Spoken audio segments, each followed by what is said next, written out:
Sobat Shalom, Pilkada serentak di Kabupaten Halmahera Utara telah usai, namun masih meninggalkan sejumlah persoalan hukum seperti yang terjadi di Desa Momoda, Kecamatan Kau Barat, yaitu calon kepala desa terpilih yang bernama Non Leri, diduga sejak dari tahapan pendaftaran sampai pemilihan Pilkada setelah lolos dengan menggunakan ijazah paket B palsu.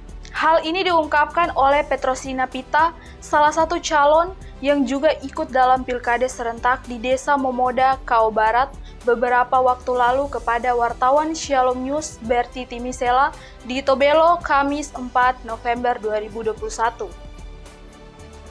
Menurut Petrosina, pada awal pendaftaran tanggal 29 September 2021, panitia di desa ragu dan menolak berkas saudari Non Leri. Selanjutnya dalam jangka waktu 4 hari, Non melengkapi berkas tersebut dengan diperolehnya ijazah paket B dan kembali melakukan pendaftaran yang kedua di Desa Momoda dan berkasnya resmi diterima oleh panitia sehingga Non bisa lolos sampai ke tingkat kabupaten mengikuti Pilkada serentak.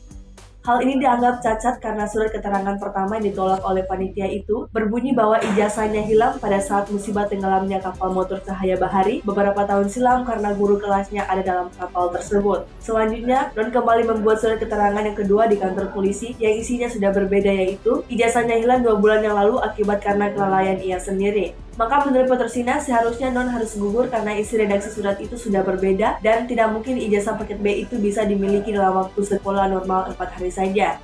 Seharusnya Non harus mengikuti sekolah dalam beberapa bulan yang diselenggarakan oleh pemerintah melalui pihak SMP dalam program paket B tersebut. Nomor urut 01 ketika mendaftar pada tanggal 29 September tidak ada keterangan ijazah SMP, maka panitia menolak berkas tersebut. Selanjutnya yang bersangkutan berusaha melengkapi berkas dalam jeda waktu 4 hari. Akhirnya ditemukan ijazah paket B dan selanjutnya yang bersangkutan membawa kembali berkas ke panitia dan panitia menerima itu dan lolos sampai ke tingkat kabupaten. Dan saya pribadi merasa keberatan karena ada dugaan tersebut bahwa jasa yang Ibu Non pergunakan adalah ijazah palsu. Surat keterangan pertama ditolak karena redaksinya di dalam itu membuat panitia ragu.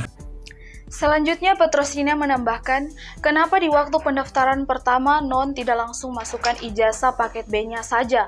Kalau ijazah itu ada, tetapi Non masih memakai surat keterangan, karena tahun terbitnya ijazah tersebut itu tahun 2003, sedangkan pendaftaran Pilkades ini tahun 2021. Maka diduga Non melakukan pemalsuan dokumen yang hanya diurus dalam waktu 4 hari tersebut.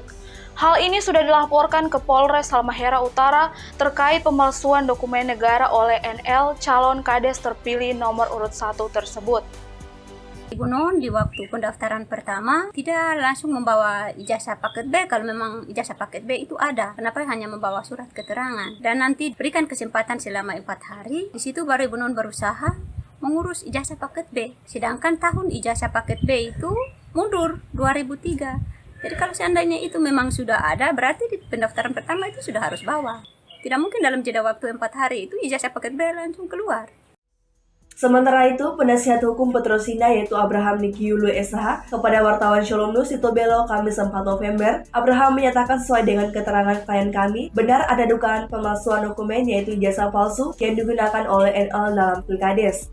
Sehingga kami akan menyurati pihak-pihak terkait dan terus mengawal persoalan ini sampai tuntas, baik di Polres Halmahera Utara dan Pemda Halmahera Utara, serta dengan tegas, Abraham meminta agar Kadis PMD Kabupaten Halmahera Utara, Dr. Andusonas Rompis jangan melantik saudari Non Leri Kadis terpilih karena proses hukumnya belum selesai dan sementara berjalan. Abraham menganggap panitia Pilkada serentak tahun ini kurang teliti dalam pemberkasan calon kepala desa sejak dari awal sehingga kliennya dirugikan. Dan ini saya dugaan.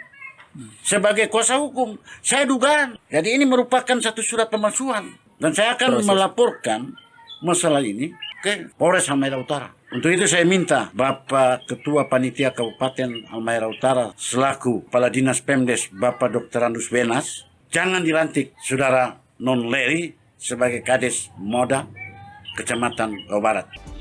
Selanjutnya, wartawan Shalom News juga menghubungi Kades terpilih saudari NL lewat telepon selulernya untuk mengkonfirmasi hal tersebut. Tetapi nomor yang bersangkutan tidak aktif dan belum memberikan komentar sampai berita ini disiarkan. Dari Radio Shalom, Windy Lopis melaporkan untuk Shalom News.